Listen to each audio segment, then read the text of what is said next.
ଶ୍ରୀମନ୍ଦିର ରେ ଘଟିଗଲା ବିରାଟ ଅଘଟଣ ହେଲା ବଡ଼ ଚମତ୍କାର। ସେବା କରୁଥିବା ସମୟରେ ମନ୍ଦିରରେ ଟଳି ପଡ଼ିଲେ ସେବାୟତ ଆଉ ଲକ୍ଷ ଲକ୍ଷ ଲୋକଙ୍କର ଭିଡ଼ ମଧ୍ୟ ଜମିଲା। କଣ ହେଲା କଣ ନାହିଁ ଏମିତି କହି ସମସ୍ତେ ଆଶ୍ଚର୍ଯ୍ୟ ହେଇକି ଅନେଇଛନ୍ତି। ଛାତିରେ ଯନ୍ତ୍ରଣା ଅନୁଭବ କରି ସିଧା ସେଇଠି ଟଳି ପଡ଼ିଲେ ଆଉ ମୃତ୍ୟୁ ମଧ୍ୟ ହୋଇଗଲା। ଆଉ ଶେଷରେ ଯାହା ହେଲା ଆପଣମାନେ ଶୁଣିଲେ ମଧ୍ୟ ଆଶ୍ଚର୍ଯ୍ୟ ହୋଇଯିବେ। ତେବେ ହେଲା ବଡ଼ ଚମତ୍କାର। ଭିଡ଼ିଓଟିକୁ ଆରମ୍ଭ କରିବା ପୂର୍ବରୁ ଆପଣମାନେ ଯଦି ପ୍ରଭୁ ଜଗନ୍ନାଥଙ୍କର ଭକ୍ତ, ପ୍ରଭୁ ଜଗନ୍ନାଥଙ୍କୁ ନିଜ ଆରାଧ୍ୟ ଦେବତା ବୋଲି ମାନନ୍ତି, ଭିଡ଼ିଓକୁ ଲାଇକ୍ କରି କମେଣ୍ଟରେ ଜୟ ଜଗନ୍ନାଥ ବୋଲି ଲେଖି ଦିଅନ୍ତୁ। ତେବେ ଘର ତାଙ୍କର ପୁରୀରେ ରୁହନ୍ତି ସୋମନାଥ ବାବୁ ଏବଂ ସ୍ତ୍ରୀ ତାଙ୍କର ନଳିନୀ ଦେବୀ। ଦୁଇ ଜଣ ପେଶାରେ ଟିଚର, ବହୁତ ଭଲ ଚାକିରି ମଧ୍ୟ କରିଥାନ୍ତି। ଆଉ ଗାଁରେ ତାଙ୍କର ସମସ୍ତେ ବହୁତ ଭଲ ପାଉଥାନ୍ତି, କାରଣ ଶିକ୍ଷିତ ହେବା ସହିତ ଲୋକମାନଙ୍କୁ ସାହାଯ୍ୟ ମଧ୍ୟ କରୁଥାନ୍ତି। ଘରେ ତାଙ୍କର ପୁଅ ଝିଅ ବୋଲି କେହି ନାହାନ୍ତି। ବହୁତ ମନ ଦୁଃଖ କରନ୍ତି, ବହୁତ ଆଶା କରିଥାନ୍ତି। ବୟସ ପାଖାପାଖି 40ରୁ 45 ହେଲାଣି, ସ୍ୱାମୀକୁ 50 ହେଲାଣି। ସେପଟେ ପ୍ରଭୁ ଜଗନ୍ନାଥଙ୍କୁ ଗୁହାରି କରି କରି ପ୍ରଭୁ ଜଗନ୍ନାଥ ମଧ୍ୟ ତାଙ୍କ କଥା ଶୁଣୁନାହାନ୍ତି। ଆଉ ଶେଷରେ କଣ ବା କରିବେ, ସ୍ୱାମୀ ସ୍ତ୍ରୀ ଦୁହେଁ ବେଶ ହସ ଖୁସିରେ ରହୁଥାନ୍ତି। ଗୋଟିଏ ଜୀବନରେ ଦୁଃଖ, ସନ୍ତାନଟି ମିଳିଲା ନାହିଁ। ଆଉ ଗାଁ ପାଖ ସମସ୍ତ ଲୋକଙ୍କୁ ମଧ୍ୟ ସାହାଯ୍ୟ କରନ୍ତି। ଗରିବଟିକୁ ଦେଖିଲେ ଘରକୁ ମଧ୍ୟ ଆସି ଖାଇବାକୁ ଦିଅନ୍ତି। କେବେ ବି କାହାକୁ ଘରୁ ଫେରାଇ ଦିଅନ୍ତି ନାହିଁ। ଦୁଇ ଜଣ ନିଜ ସ୍କୁଲକୁ ମଧ୍ୟ ବାହାରନ୍ତି। ଦୁଇ ଜଣଙ୍କର ଅଲଗା ଅଲଗା ସ୍କୁଲ। ଘରେ ସବୁବେଳେ ତାଲା ପଡୁଥାଏ। ବାହାରେ ମଧ୍ୟ କେତେବେଳେ ଯାଇକି ସ୍ୱାମୀ ସ୍ତ୍ରୀ ଖାଇ ଦିଅନ୍ତି। ଡିନର ଖାଇ ସାରିଲା ପରେ ଘରେ ଆସି ଶୁଅନ୍ତି। ପ୍ରତ୍ୟେକ ଦିନ ସ୍ୱାମୀ ସ୍ତ୍ରୀ ଗାଧେଇ ସାରିକି ସକାଳ 8ଟାରେ ପ୍ରଭୁ ଜଗନ୍ନାଥଙ୍କ ମନ୍ଦିରକୁ ଦର୍ଶନ କରି ଆସନ୍ତି। ଯଦି ବେଳେ ବେଳେ ଲେଟ୍ ହୋଇଯାଏ, ବଡ଼ ଦାଣ୍ଡରେ ସେଇ ଠିଆ ହୋଇ ମୁଣ୍ଡିଆ ମାରି ଦିଅନ୍ତି, ହେ ପ୍ରଭୁ ଜଗତରନାଥ ଜଗନ୍ନାଥ, ଆଜି ଦିନଟି ଯେମିତି ଭଲରେ ଭଲରେ କଟୁ। ଏମିତି କହି ପ୍ରତ୍ୟେକ ଦିନ ସ୍ୱାମୀ ସ୍ତ୍ରୀ ନିଜ ଗାଡ଼ିରେ ଯାଆନ୍ତି। ସ୍ତ୍ରୀକୁ ସ୍ୱାମୀ ଜଣକ ଛାଡ଼ିଲା ପରେ ନିଜ ସ୍କୁଲକୁ ମଧ୍ୟ ବାହାରି ଯାଆନ୍ତି। ସ୍ୱାମୀ ଜଣକ ପ୍ରଧାନ ଶିକ୍ଷକ ଆଉ ସ୍ତ୍ରୀ ଜଣକ ଓଡ଼ିଆ ଟିଚର। ତେବେ ବହୁତ ଭଲରେ ଚାଲିଥିଲା। ଶେଷରେ ତାଙ୍କ ସହିତ ଏମିତି କିଛି ଘଟିଯିବ ବୋଲି କେହି ବି ଜାଣିନଥିଲେ। ମକର ସଂକ୍ରାନ୍ତିରେ ଭାବିଥିଲେ ପ୍ରଭୁ ଜଗନ୍ନାଥଙ୍କୁ ଦର୍ଶନ କରିବେ। ଦୁହେଁଙ୍କର ସ୍କୁଲ ମଧ୍ୟ ଛୁଟି। ଭାବିଥିଲେ ଆଜି ପ୍ରଭୁ ଜଗନ୍ନାଥଙ୍କୁ ଦର୍ଶନ କରିବେ। ଏତେ ଭିଡ଼ରେ କଣ ବା କରିବେ? ବଡ଼ ଦାଣ୍ଡରେ ଠିଆ ହୋଇ କେଇ ଘଣ୍ଟା ଅପେକ୍ଷା ମଧ୍ୟ କଲେ। ଶେଷରେ ସ୍ତ୍ରୀ ଜଣ କହିଲେ, ମୋ ଦେହ ଅସୁସ୍ଥ ଲାଗୁଛି, ଚାଲ ଘରକୁ ଯିବା। ଗତକାଲି ଟିକେ ଫାଙ୍କା ହୋଇଯାଇଥିବ, ଆମେ ସେଇଦିନ ଆସି ଦର୍ଶନ କରିବା। ଚାହୁଁ ଚାହୁଁ ମକର ସଂକ୍ରାନ୍ତି ଗଲା। ସଂକ୍ରାନ୍ତି ମଧ୍ୟ କଲେ ଆଉ ଘରେ ମଧ୍ୟ ପିଠାପଣା କରିଥିଲେ। ଗାଁ ଲୋକଙ୍କୁ ମଧ୍ୟ ବହୁତ ପ୍ରକାର ପିଠା ମଧ୍ୟ ଦେଇଥିଲେ, କାହିଁକି ନା ଯାହା ଘରଟିଏ କରନ୍ତି ନିଜ ପଡ଼ିଶା ଘରକୁ ବାଣ୍ଟି ଆସନ୍ତି ସ୍ତ୍ରୀ ଜଣକ। ଆଉ ସ୍ୱାମୀ ମଧ୍ୟ ବହୁତ ଭଲ ଲୋକଟିଏ। ଆଉ ସତକୁ ସତ ସଂକ୍ରାନ୍ତି ପରଦିନ ବାହାରି ଗଲେ ସୋମନାଥ ବାବୁ ଆଉ ତାଙ୍କ ସ୍ତ୍ରୀ ନଳିନୀ ଦେବୀ। ତେବେ ଆଜି କହିଛନ୍ତି ପ୍ରଭୁ ଜଗନ୍ନାଥଙ୍କୁ ଦର୍ଶନ କରିବେ, ନିଶ୍ଚିତ କରିବେ, କାରଣ ପ୍ରତ୍ୟେକ ଦିନ ନ ଦେଖିଲେ ତାଙ୍କ ମନ ଭରେ ନାହିଁ, ପେଟ ପୁରେ ନାହିଁ। ସକାଳୁ ସକାଳୁ ବାହାରି ଗଲେ। ବାହାରିକି ପ୍ରଭୁ ଜଗନ୍ନାଥଙ୍କୁ ଦର୍ଶନ କରିବା ପାଇଁ ଲାଇନରେ ମଧ୍ୟ ଲାଗିଗଲେ, କାହିଁକି ନା ସେଇଦିନ ସେ ସ୍କୁଲ 2 ଜଣ ଛୁଟି ନେଇଥାନ୍ତି। ଶେଷରେ ଲାଇନରେ ମଧ୍ୟ ପ୍ରବଳ ଭିଡ଼। ସ୍ତ୍ରୀ ପାଖାପାଖି 2 ଘଣ୍ଟା ପରେ ପ୍ରଭୁ ଜଗନ୍ନାଥଙ୍କୁ ଦର୍ଶନ କରିବା ପାଇଁ ସୁଯୋଗ ପାଇଲେ।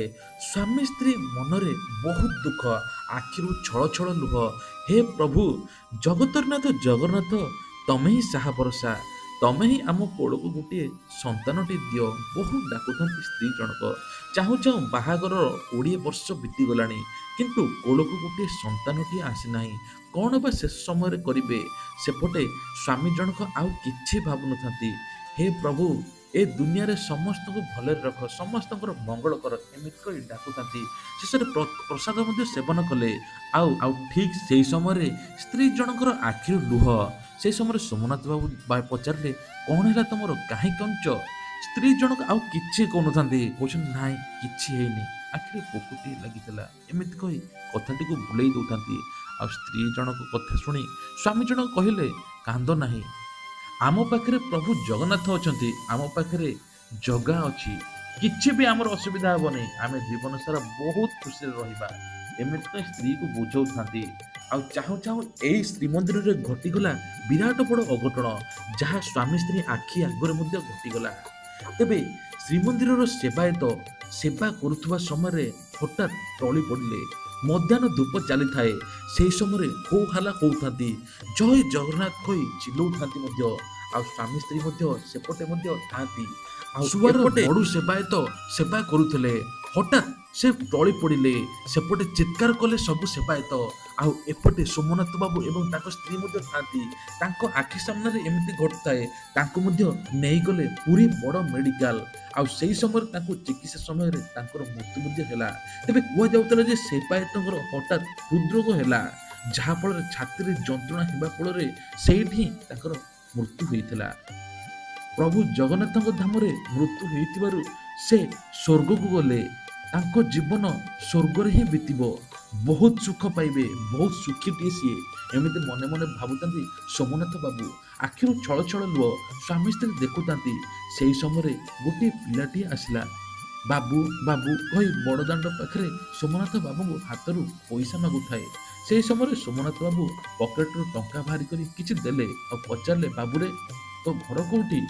କହିଲା, ନା ମୋ ଘର ଏଇଠି ନାହିଁ, ମୋ ମା ସହିତ ମୁଁ ଆସିଥିଲି। ମୋ ମା କୁଆଡ଼େ ଚାଲି ଯାଇଛି 2 ବର୍ଷ ହେଲାଣି, ମୁଁ ମୋ ମାକୁ ଖୋଜି ପାଉନି। ସେହି ସମୟରେ ସୋମନାଥ ବାବୁ ଆଶ୍ଚର୍ଯ୍ୟ ହେଇଗଲେ। ଆଉ ତୁ ଏକାକି କ'ଣ କରୁଛୁ? ନା ବାବୁ, ମୁଁ ଏଇଠି ସେଇଠି ବୁଲି ଯାହା ମାଗୁଛି ତାହା ଖାଇ ପକଉଛି। କାରଣ ମୋ ମା 15-20 ଦିନ ହେଲାଣି ମୋତେ ଆଉ ଦେଖା ଦଉନି। ବହୁତ ଖୋଜୁଛି, ମୁଁ ପାଉନି।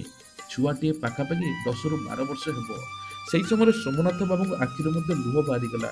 ଆଉ ସ୍ତ୍ରୀ ଜଣକ ଛୁଆଟିକୁ ଦେଖି ବହୁତ କୁଣ୍ଢେଇ ପକେଇଲେ। ଆଉ ଛୁଆଟି ମଧ୍ୟ ଦେଖିବା ପାଇଁ ଭଲ ପିଲାଟିଏ। ଆଉ ପଚାରିଲେ, ତୁ କ'ଣ ପାଠ ପଢ଼ାପଢ଼ି କରୁଛୁ? କହିଲେ, ନା, ମୋ ମା ସହିତ ପ୍ରତ୍ୟେକ ରଥଯାତ୍ରାରେ ମୁଁ ଆସେ। ଆଉ ଏଥରିକ ଇଚ୍ଛା ଥିଲା ଯେ ନୂଆ ବର୍ଷରେ ଆସିବା ପାଇଁ। ଆଉ ନୂଆ ବର୍ଷରେ ମା ମଧ୍ୟ ମୋତେ ନେଇକି ଆସିଥିଲା। ଆଉ ମା ହଠାତ୍ କୁଆଡ଼େ ଗଲା ସମୁଦ୍ର କୂଳଠୁ, ମୁଁ ଆଉ ପାଉନି। ମୁଁ ଏଇ ବଡ଼ ଦାଣ୍ଡରେ ହିଁ ବୁଲୁଛି, ମୋ ମାକୁ ଖୋଜୁଛି, ସମସ୍ତଙ୍କୁ ଗୁହାରି କରୁଛି, କିନ୍ତୁ କେହି ମୋ ମାକୁ ଦେଖିନାହାନ୍ତି।